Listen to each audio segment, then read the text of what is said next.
Hi, Ms. Smith. My name is Ca-Dao. I'll be your nurse today. I'm here to do your tracheostomy care. And first, I just want to establish a means of communication with you. I was thinking thumbs up, yes, thumbs down, no. And just raise your hand if you want me to take a pause during the procedure. Does that sound good with you, Ms. Smith? Thumbs up? All right, perfect. So first, I just want to establish that I have the correct patient. I have your wristband here. Is your name Kayla Smith? Thumbs up. Is your birthday January 1st, 1970? Thumbs up. All right, perfect. And do you have any allergies I should know about, Ms. Smith? Thumbs down. Okay.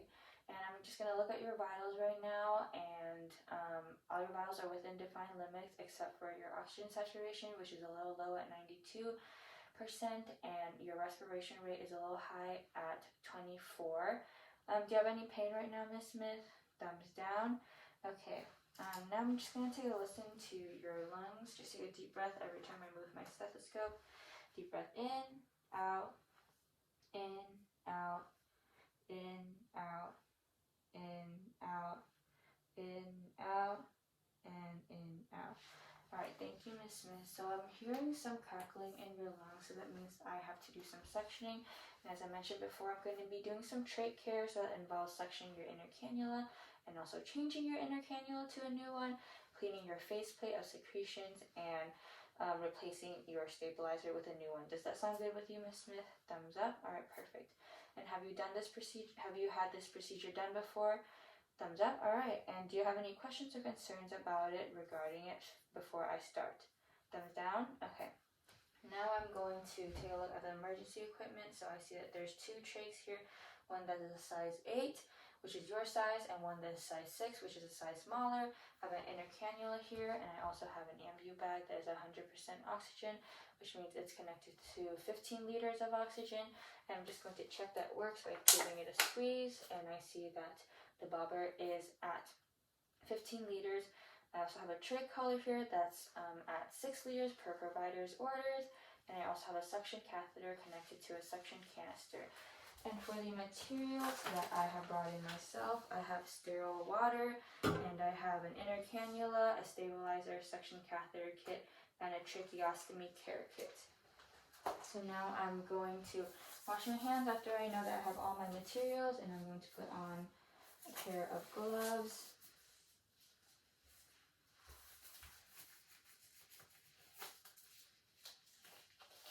And now I'm going to wipe the table for 30 seconds on the top and on the sides.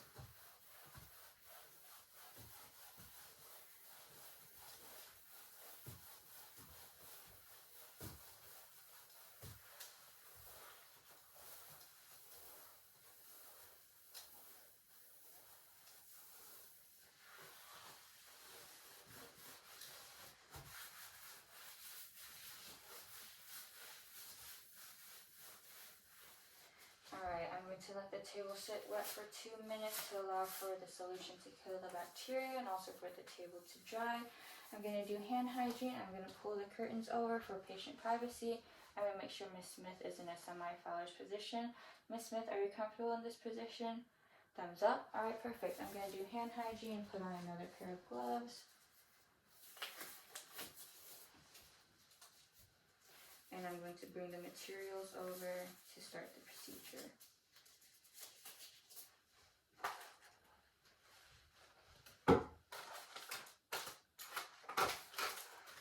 I'm going to open the trach care kit.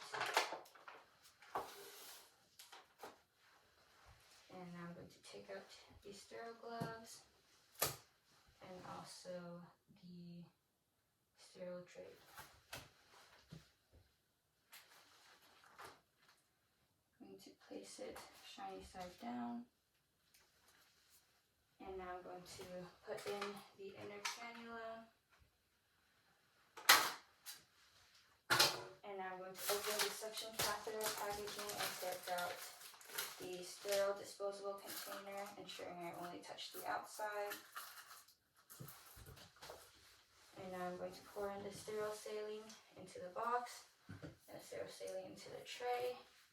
And now I am going to take out the new suction catheter and replace it with the old one because I don't know when it was last changed, and I want to make sure it's clean for the patient. now I'm going to test the I'm going to test the suction catheter.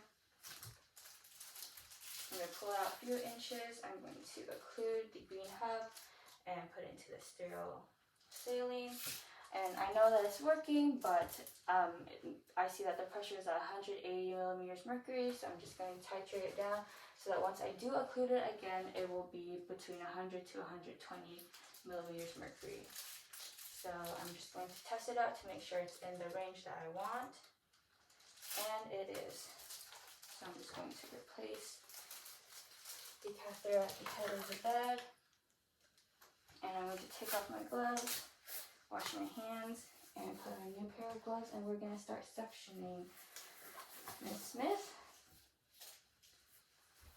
Alright, Miss Smith, first I am going to hyperoxygenate you since your oxygen saturation is a little low at 92. So I'm just going to stabilize and take off the oxygen source, and I am going to take the ambu bag and stabilize and do deep breaths.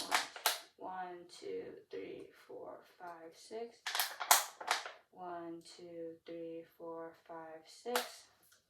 Alright, now your oxygen saturation on the vital sign says that it's 98%, so we're good to go to start suctioning.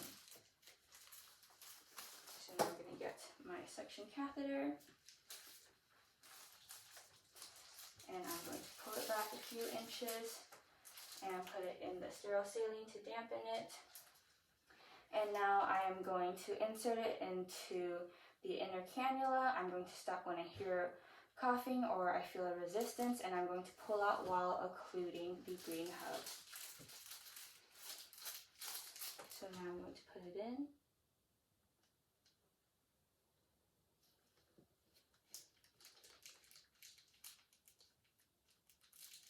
Alright.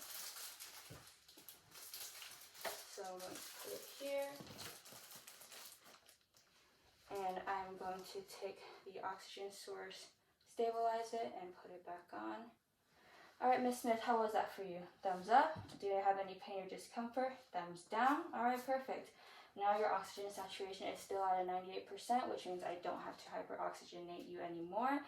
And if the patient were to need another suction pass, I would wait 30 seconds between each pass. And now I'm going just to take a listen to the lungs. Miss Smith, just take a deep breath for me every time I move my stethoscope. Deep breath in, out, in, out. Alright, perfect. Alright, Miss Smith, I hear that there are less crackles and your breath sounds are a little clearer, so that demonstrates that the suctioning was successful. And now I'm just going to take off my gloves, wash my hands, and put on a new pair of gloves.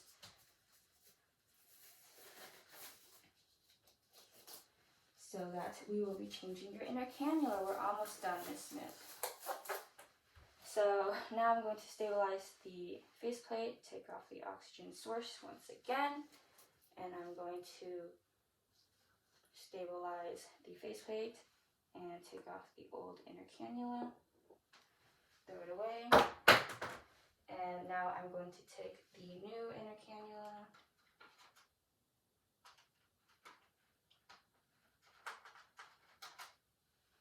and I'm going to place it in to the trach.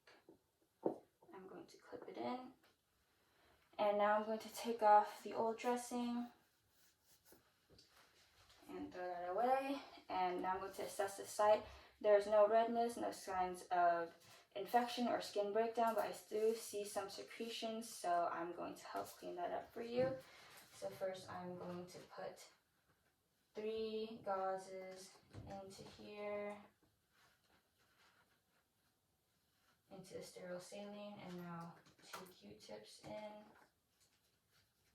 and dampen them.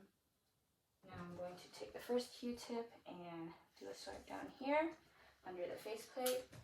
Another Q-tip, I am going to do the top under the faceplate. And now I'm going to take the first wet gauze and I'm going to wipe the bottom.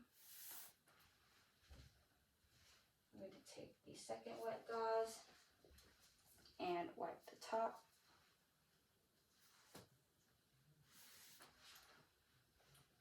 And now I'm going to take the third gauze and wipe the faceplate itself.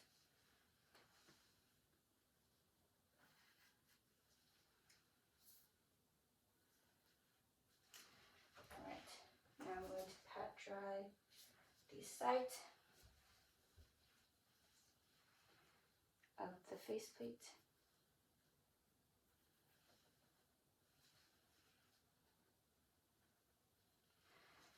Alright, and now I'm going to put on the split dressing and stabilize it.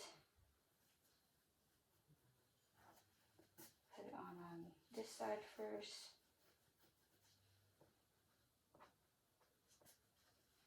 Now we'll stabilize this side and put the other side of the split dressing on. We're almost done, Miss Smith.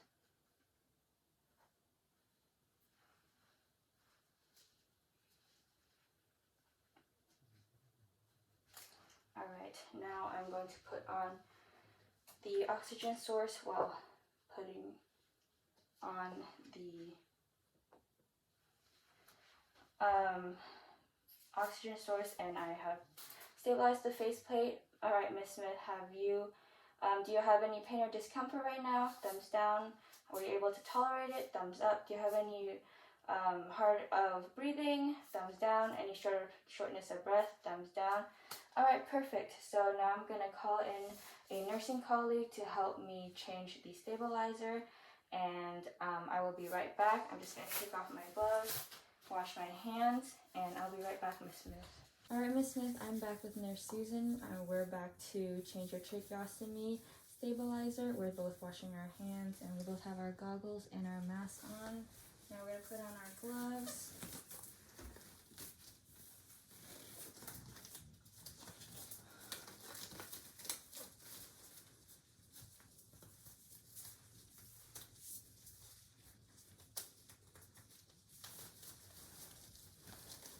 Now I'm going to stabilize the faceplate and take off the oxygen source. And Nurse Susan's going to stabilize the faceplate for me while I take off this side of the stabilizer. And there is no redness and no signs of infection or skin breakdown. I'm going to take out the new stabilizer and insert it into the faceplate.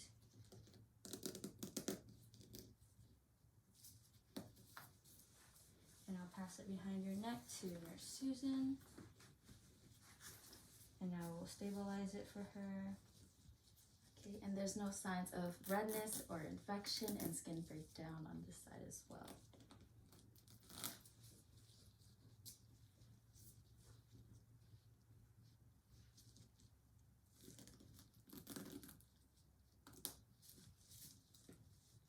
And we're going to check for 2 fingers. 2 fingers on this side as well. Alright, and now I'm going to stabilize the faceplate and put on the oxygen source.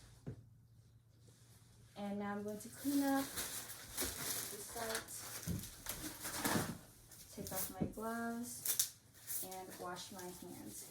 Alright, Miss Smith, were you able to tolerate that procedure okay? Thumbs up. Alright, perfect. Now I'm going to take a look at your vitals. Your vitals are within defined limits. Your oxygen is now up to a 98%, and your respiration rate is now down to 16. Do you have any pain right now, Miss Smith? Thumbs down. All right, perfect. So now I'm going to take a listen to your lungs on 2 sides. Take a deep breath for me. Another deep breath for me. All right, perfect. The breath sounds are a lot clearer now, and there are less crackles, and that means there's less fluid in your lungs. So now I'm going to make sure that your bed is in the lowest position, your guardrails are up, and you have your call light with you. Do you have any further questions for me or any concerns before I go? Thumbs down. All right. And do you have anything that I can do for you before I go? All right, thumbs down, perfect. So now I'm going to hand hygiene, and your call is here if you ever need anything. All right, Miss Smith? All right, have a good morning. Hand hygiene. So for documentation, I completed this procedure on October 13th at 10 a.m. and the patient was able to tolerate the procedure well with no pain or discomfort, and the breath sounds were more clear with less crackle, so that means there's less fluid in the lungs. And for the secretions, it was thick, clear, and a moderate amount. And for the vital signs, throughout the procedure, they were within defined limits except for the oxygen, which was at 92%, but after suctioning, it is now at a 98%. And for the respiration rate, it was at 24 for before the suctioning, but after it is now at 16. And for the skin assessment, there was no redness and no signs of infection, and there's no overall skin breakdown near the peristomal site.